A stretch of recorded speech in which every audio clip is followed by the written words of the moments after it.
অভিযোগ ভিউর আশায় নিজ শিশু সন্তানকে নির্যাতন করে কন্টেন্ট বানান শারমিন শিলা, যা কিনা শিশু আইন 2013 ধারা 70 অনুযায়ী দণ্ডযোগ্য অপরাধ। সেই স্মারকলিপি গ্রহণ করে 3 দিনের মধ্যে ব্যবস্থা নেওয়ার প্রতিশ্রুতি দেন প্রশাসক। এইটা হলো আরেক মাদারপুর, বুঝছেন? মানে এটার নিয়ে আর কি কথা বলবো। এটার বিরুদ্ধে শিশু আইনের আপিল করা হয়েছে। ধন্যবাদ আমাদের সেই সংস্থাকে ধন্যবাদ যে এই মহিলার বিরুদ্ধে আইনি ব্যবস্থা নেওয়া হয়েছে। ওকে আসলে শিক্ষা দেওয়া উচিত। ওরকে দেখে যেন আরো 10টা মানুষ শিক্ষা নেয় যে এগুলো। ডক্টর ইউনূস স্যার আমাকে ক্ষমা করে দিবেন, আর দেশবাসীর কাছে বলতেছি আমাকে ক্ষমা করে দিবেন। আমি আজকে 3-4 দিন 5 দিন হয়ে গেছে কোনো খাওয়া নাই। ইনকাম করা এটার যে একটা মাধ্যম এই মহিলা বুঝে গেছে। এখন সে নিজের কাপড় খুলতে তো সময় নেয়ই না, সেখানে কিন্তু তার সন্তানকে এইভাবে টর্চার করা হয়। আপনি বুঝেন একটা কতটা মেন্টালিটি সিক হইলে, টাকার লোভে পড়লে।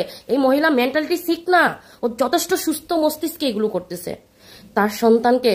আপনারা বুঝেন, আমরা একটা বড় মানুষ, একটা পার্লারে বসে থাকা কতটা টাইমের ব্যাপার। এখানে বসে একে মেকআপ থেকে শুরু করে চুল কালার করা, এত লং টাইম একটা ছোট্ট বাচ্চাকে মেডিসিন দিয়ে এইভাবে করা, ঘুমের মাঝে একদম মারতেছে, করতেছে, এইভাবে বসায় খাবার খাওয়ানো, কতটুকু যুক্তিগতর মধ্যে পড়ে। তার সন্তান সে যা ইচ্ছা তাই করতে পারে না এরকম ভিডিও ছাড়া। এখন তুই ক্ষমা চাচ্ছিস কেন? আর ক্ষমা চাওয়ার সিস্টেম দেখছেন?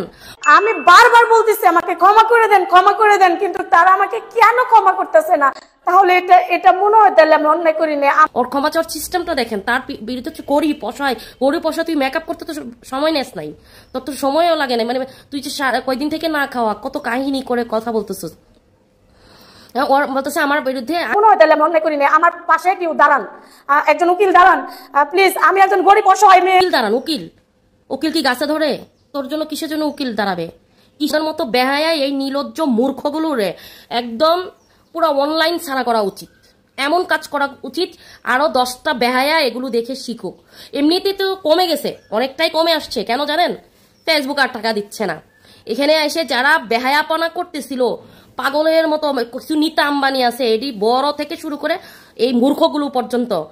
আমি রিকোয়েস্ট করে বলতেছি যে আমার ছেলে মেয়ের মুখের দিকে তাকায় বিশ্বের মানুষের কাছে আমি এটার একটা ন্যায় বিচার চাচ্ছি।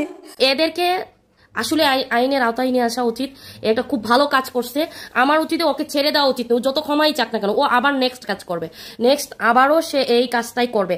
একটা শিশুকে এসে এইভাবে নির্যাতন, ঘুমের বাচ্চা, তার সন্তান হলে সে কিভাবে সুস্থ হচ্ছে? টাকার নেশায়। মানে এটা করলে মানুষ দেখবে, এটা নিয়ে 2টা বকা দিবে, এটা বুঝে গেছে। দেখেন ট্রেন্ডিং তার ভিডিও, এইসব ট্রেন্ডিং ভিডিও করার জন্য তার বাচ্চার গায়ে এইভাবে পানি ফেলে দিচ্ছে, এই করতেছে। মানে এটা কতটুকু যুক্তিগত?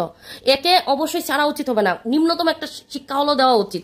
আর ওরটা দেখে আরো 1000 মানুষ শিক্ষা নেবে। এখন টাকার জন্য সন্তান, বউ, ছেলে মেয়ে কোনো কিছুতেই মানুষ তোয়াক্কা করতেছে না, পারে না বউকে বোনকে সবটি খুলে এখানে পাবলিকে ছেড়ে দিতে। সব আর কি ও খাইতেছে, খাইতে খাইতে ও দেখি ঘুমায় পড়ছে। কিরকম মজা করে করতেছিলাম। এটা বন্ধ হয়ে যাক, আমি বলি এটা বন্ধ হয়ে যায়। মাদার বুটগুলো হোক, অন্তত এমনিতেও কমে আসছে। ফেসবুক যদি এইভাবে টাকা দেওয়া বন্ধ করে দেয়, এমনিও এগুলো লাফালাফি কমে যাবে। সবাই ভালো থাকবেন, সুস্থ থাকবেন। যারা এখন ইউটিউবটা সাবস্ক্রাইব করে নেই, সাবস্ক্রাইব করে দিবেন। আর লাইক, কমেন্ট, শেয়ার করবেন, বেশি বেশি করে শেয়ার করবেন, বেশি বেশি করে কমেন্ট করে অবশ্যই জানাবেন। আপনাদের মন্তব্য আমাকে গন্তব্যে পৌঁছাই দেয়। আসসালামু আলাইকুম।